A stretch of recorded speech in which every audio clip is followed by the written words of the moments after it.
क्या आप जानते हैं घर खरीदने वाले 95% लोग अपना 95% टाइम जहां रहते हैं उसके लिए पैसा ही नहीं देते, बल्कि उन तमाम जगहों के लिए पैसा देते हैं जहां पर वो रहते ही नहीं हैं। मगर ऐसा क्यों, ये जानने के लिए वीडियो को पूरा ज़रूर देखिए। नमस्कार दोस्तों, मेरा नाम है नितिन और आप देख रहे हैं कापेटेरिया। दोस्तों, अपनी ज़िंदगी का काफ़ी ज़्यादा पैसा घर खरीदने में लगा देते हैं, मगर घर खरीदते टाइम हमारे मन में एक ही सवाल चल रहा होता है, ये प्रॉपर्टी ज़्यादा अच्छी है या ये प्रॉपर्टी ज़्यादा अच्छी है। सेम एरिया अगर दो बिल्डर्स दे रहे हैं तो हमें कैसे कंपेयर करके ये पता लग सकता है कि कौन सी प्रॉपर्टी ज़्यादा अच्छी है या फिर कौन सी आपको वैल्यू फॉर मनी प्रोवाइड करती है। दोस्तों, अपनी आंखों पे लगे हुए चश्मों को उतार कर फेंक दीजिए ताकि आप ये पता लगा पाएं कि कौन सी चीज़ क्या होती है, जैसे कि कारपेट एरिया क्या होता है, सुपर एरिया क्या होता है और बिल्डअप एरिया क्या होता है। दोस्तों, साधारण भाषा में समझें तो कारपेट एरिया वो एरिया होता है जो आपके घर की चार दीवारी के अंदर आता है। इसके अंदर बालकनीज नहीं आती और कोई भी एरिया नहीं आता। बिल्डअप एरिया वो एरिया होता है जिसमें आपके घर की चार दीवारी जहां पर बनी है वो एरिया इंक्लूड होता है, प्लस उसमें बालकनी भी इंक्लूड हो जाती है। और सुपर एरिया यानी कि आपका बिल्डअप एरिया प्लस गेट के बाहर जो कॉमन एरिया है उसमें आपका पोर्शन। साथ ही सुपर एरिया ही आपका सेलेबल एरिया होता है जिस पर आप प्राइस पे करते हैं बिल्डर को। ये तो हुई ज्ञान की बातें, मगर कारपेट एरिया और सुपर एरिया में से कौन सा एरिया आपके लिए ज़्यादा इम्पोर्टेंट है, तो इसका जवाब है कारपेट एरिया, क्योंकि वही एक एरिया होता है जिसे आप अपने पर्सनल यूज़ के लिए सबसे ज़्यादा इस्तेमाल करते हैं। और उसी एरिया का अगर आपने सबसे ज़्यादा अमाउंट अपने टोटल अमाउंट में से दिया है तो वो आपके लिए एक अच्छी डील मानी जाती है। मगर आपके सुपर एरिया के अंदर अगर कारपेट एरिया को हटा दिया जाए तो जो बचा हुआ एरिया है उसके लिए अगर आपने ज़्यादा अमाउंट पे किया है तो वो आपके लिए एक अच्छी डील नहीं है। या दूसरे तरीके से ये बोल दें कि जिस एरिया को आप इस्तेमाल ही नहीं कर रहे हैं उसके लिए आपने काफ़ी ज़्यादा पैसे दिए हुए हैं। अब बात आती है कि आप कारपेट एरिया और बालकनी कैलकुलेट कैसे करेंगे। आप सीधे सीधे बिल्डर से पूछ भी सकते हैं, मगर कई बार बिल्डर आपको टोपी पहनाने के चक्कर में होता है। टोपी मत पहनिए, आप बिल्डर से उनका फ्लोर प्लान मांग लीजिए। फ्लोर प्लान के अंदर सारे घर का एरिया कैलकुलेट कर लीजिए रूम बाय रूम, जिसके बाद में आपको पता चल जाएगा कि आपका total carpet area plus balcony कितना है।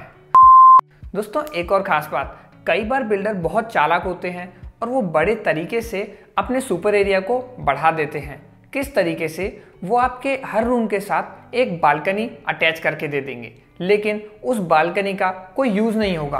काफ़ी छोटी छोटी बालकनी आपको हर रूम के साथ अगर मिलेगी, उसके कंपैरिजन में अगर आपको दो बालकनीज कम मिलेंगी लेकिन जो बालकनी मिलेगी वो काफ़ी बड़ी होगी, यानी कि आप उसको यूज़ कर पाएंगे, तो वो प्रोजेक्ट आपके लिए ज़्यादा अच्छा है, बजाय कि एक ऐसा प्रोजेक्ट जिसके साथ हर रूम के साथ बालकनी तो है मगर वो किसी काम की नहीं है।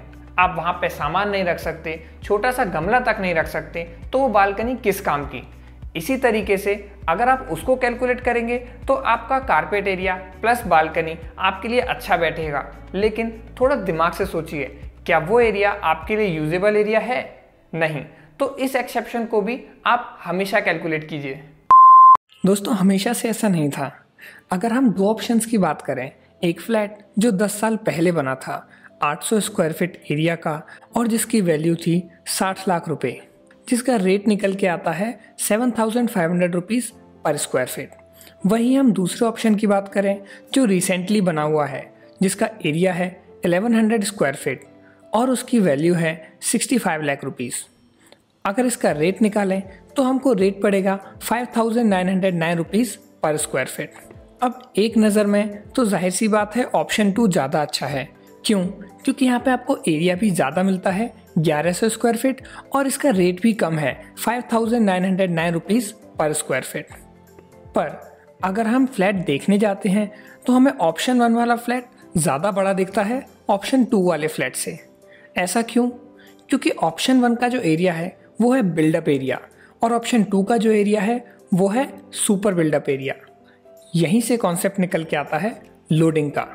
साधारण भाषा में बताएं तो लोडिंग होती है super area minus carpet area. Loading के अंदर आपके कॉमन एरियाज आते हैं जैसे कि club house, lift lobby, staircase etcetera.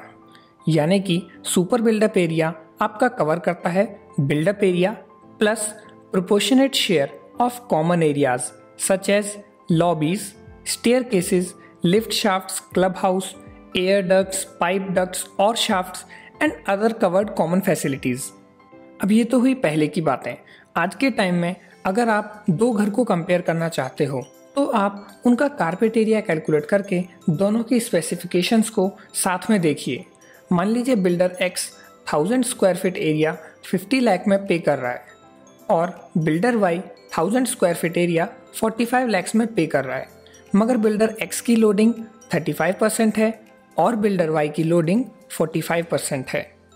एक नज़र में आप बोलोगे कि बिल्डर वाई ज़्यादा अच्छा है क्योंकि 1000 स्क्वायर फीट एरिया 45 लाख में अवेलेबल है, मगर जब आप लोडिंग देखोगे तो आपको पता चलेगा कि बिल्डर एक्स ज़्यादा अच्छा है क्योंकि उसके अंदर आपका नेट यूजेबल एरिया ज़्यादा अच्छा है। इसी बात का टेस्ट करने के लिए हम आए हैं सोहना डिस्ट्रिक्ट जो कि साउथ गुड़गांव के पास मौजूद है। यहाँ पर कोई भी स्टैंडर्ड रूल नहीं है कि आपके प्रोजेक्ट के अंदर कितनी लोडिंग होनी चाहिए। यहाँ पर हम एग्जाम्पल के तौर पर 3 बिल्डर्स लेते हैं, बिल्डर एक्स, बिल्डर वाई और बिल्डर जेड, जिन्होंने अपने अपने प्रोजेक्ट में अपने अपने टावर्स को 15 स्टोरी की हाइट तक बनाया है। एक फ्लोर पे 4 फ्लैट हैं तो टोटल आपके पास 60 फ्लैट्स हो जाते हैं। अब इसमें जो कॉमन एरियाज हैं वो हैं ग्राउंड फ्लोर की लॉबी, ममटी, लिफ्ट से आपके गेट के बीच की जो लॉबी है और इसी तरीके के बाकी छोटे छोटे एरियाज। साथ ही जो पूरा क्लब हाउस है वो भी डिवाइड होगा इन्हीं 60 फ्लैट्स के अंदर। इसी तरीके से जो मेंटेनेंस हैं, जो यूटिलिटीज़ हैं, जो इंजीनियरिंग सर्विसेज हैं, ये सभी चीज़ें भी डिवाइड होंगी सभी 60 फ्लैट्स के अंदर। इन्हीं सभी एरियाज़ को डिवाइड करेंगे जब हम 60 से तो एक प्रोपोर्शनेट एरिया आएगा जिसको बिल्डअप एरिया में ऐड करने के बाद हमें मिलता है सुपर एरिया। तो इससे हमें पता चलता है loading is an area which is not for personal use and should be less. और हमें पता कैसे चलेगा कि हमारी लोडिंग ज़्यादा है? इसका मतलब ये हुआ कि अगर आपके प्रोजेक्ट में कॉमन एरियाज बड़े हैं, लॉबी बड़ी है, क्लब हाउस बड़ा है, तो आपके प्रोजेक्ट में आपकी जो फ्लैट की लोडिंग है वो भी बड़ी होगी। मगर लोडिंग वो एरिया होता है जो आपके पर्सनल यूज़ में नहीं आता, इसलिए लोडिंग हमेशा कम से कम होनी चाहिए। क्योंकि लोडिंग कम होगी तो आपका मेंटेनेंस चार्ज कम होगा, आपके बिल्स कम होंगे, आपका सुपर एरिया ओवरऑल कम होगा जिस पर आप प्राइस पे करते हैं। यानी कि एक्स प्रोजेक्ट की लोडिंग 30% है और वाई प्रोजेक्ट की लोडिंग 22% है, तो आपका एक्स प्रोजेक्ट का सेलेबल एरिया महंगा होगा और वाई प्रोजेक्ट का सेलेबल एरिया कम होगा। साउथ गुड़गांव में प्रॉपर्टी के रेट्स की अगर बात करें तो हमने 3 प्रॉपर्टी दी हैं, प्रॉपर्टी ए, प्रॉपर्टी बी और प्रॉपर्टी सी। ये है आम जिंदगी। क्यों? क्योंकि यहाँ पर आपको वही मिलेगा जो आपको बिल्डर बताता है, जैसे कि प्रॉपर्टी का सुपर एरिया, प्रॉपर्टी की प्राइस और प्रॉपर्टी का सुपर एरिया यानी कि कॉस्ट पर स्क्वायर फीट में आपको प्रॉपर्टी कितने की पड़ेगी। मगर हमने जो डेटा कलेक्ट किया है उसके मुताबिक हम आपको डेटा कुछ अलग तरीके से बताएंगे। ये है मिनटॉस जिंदगी। क्यों? क्योंकि यहाँ पर आपको प्रॉपर्टी ए बी सी का super area plus carpet area पता चलेगा, प्राइस सुपर एरिया पर और कारपेट एरिया पर अलग अलग पता चलेगी और इसमें आपको पता चलेगा लोडिंग के बारे में। चलिए तीनों प्रॉपर्टीज़ को डिटेल में जानते हैं। प्रॉपर्टी ए एक 3 BHK प्लस स्टाफ रूम है जिसका सुपर एरिया है 1960 स्क्वायर फीट, मगर उसका कारपेट एरिया है 1268 स्क्वायर फीट।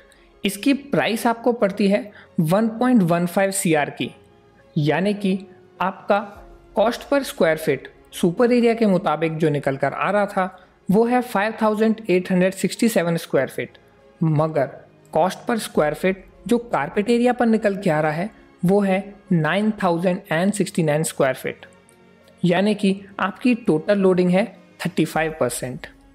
बात करते हैं प्रॉपर्टी बी की, जो भी है 3 BHK प्लस यूटिलिटी या स्टाफ। इसके अंदर आपका सुपर एरिया है 1929 स्क्वायर फीट, कारपेट एरिया है 1158 स्क्वायर फीट और इसकी प्राइस है 1 करोड़ 33 लाख, यानी कि आपको जो कॉस्ट पर स्क्वायर फीट पड़ रही है और जो बिल्डर बताएगा यानी कि सुपर एरिया पर, वो है 6895 स्क्वायर फीट, मगर जो एक्चुअल कॉस्ट पड़ेगी वो है 11,485 रुपीज़ पर स्क्वायर फीट, क्योंकि ये कैलकुलेट हुई है कारपेट एरिया पर और इसमें आपकी लोडिंग है 40%। बात करते हैं प्रॉपर्टी सी की, जो है एक 3 BHK। इसका सुपर एरिया है 1230 स्क्वायर फीट, कारपेट एरिया है 700 स्क्वायर फीट और इसकी प्राइस निकल के आती है 1 CR। अब इसकी cost per square feet super area पर तो बैठती है 8130, लेकिन cost per square feet carpet area पर अगर कैलकुलेट करें तो बैठती है 14,285 स्क्वायर फीट, यानी कि इसमें लोडिंग है सबसे ज़्यादा 43%। अगर हम प्रॉपर्टी ए, बी और सी को ग्राफ में मेज़र करें तो आपको पता चलेगा कि ये कितना बड़ा डिफरेंस क्रिएट करता है प्राइस में। जैसे कि प्रॉपर्टी ए और बी के अंदर आपको सुपर एरिया और कारपेट एरिया के अंदर डिफरेंस दिख रहा है, उसी तरीके से प्रॉपर्टी बी और प्रॉपर्टी सी के कारपेट एरिया और सुपर एरिया के अंदर आपको डिफरेंस दिख रहा है। प्रॉपर्टी ए के अंदर आपकी लोडिंग है 35%, प्रॉपर्टी बी के अंदर आपकी लोडिंग है 40% और प्रॉपर्टी सी के अंदर आपकी लोडिंग है 43%। मगर लोडिंग का प्राइस पर कितना गहरा असर होता है ये हम जानेंगे अगले ग्राफ से। जैसा कि आप देख सकते हैं, cost per square feet super area में देखें तो तीनों प्रॉपर्टीज़ में ज़्यादा डिफरेंस नहीं है, मगर कॉस्ट पर स्क्वायर फीट अगर हम कारपेट एरिया पर देखें तो जिस प्रोजेक्ट में लोडिंग ज़्यादा है उसकी कॉस्ट एक्सपोनेंशियली ग्रो की है। जैसे कि प्रॉपर्टी ए आपको पड़ती है 9,069 रुपीज़ पर स्क्वायर फीट कारपेट एरिया पर कैलकुलेट करने पर, प्रॉपर्टी बी पड़ती है 11,485 रुपीज़ पर स्क्वायर फीट और प्रॉपर्टी सी पड़ती है 14,285 रुपीज़ पर स्क्वायर फीट कारपेट एरिया पर। यकीन मानिए ये तीनों प्रॉपर्टीज़ एक ही लोकेशन में, एक ही रोड पर, एक ही जगह पर बनी हुई हैं, मगर आपको कॉस्ट का जो डिफरेंस देखने के लिए मिलता है वो काफ़ी ज़्यादा है। ये है आपका एक्चुअल कैलकुलेशन और इसी तरीके से अगर आप प्रॉपर्टीज़ को कैलकुलेट करेंगे तो आप जान पाएंगे कि जिस प्रोजेक्ट के अंदर लोडिंग सबसे कम है वो प्रोजेक्ट आपके लिए सबसे बेस्ट है, जिसके अंदर लोडिंग सबसे ज़्यादा है वो प्रोजेक्ट आपके लिए इतनी अच्छी डील नहीं है। क्यों? क्योंकि आपने ज़्यादातर अमाउंट जो पे किया है वो तो उस जगह के लिए किया है जो आपके पर्सनल यूज़ के लिए है ही नहीं। अगर हम इस वीडियो को कंक्लूड करें तो हमें आज के बाद कभी भी प्रॉपर्टी कंपेयर करने के लिए उनका सुपर एरिया नहीं बल्कि उनका कारपेट एरिया देखना है।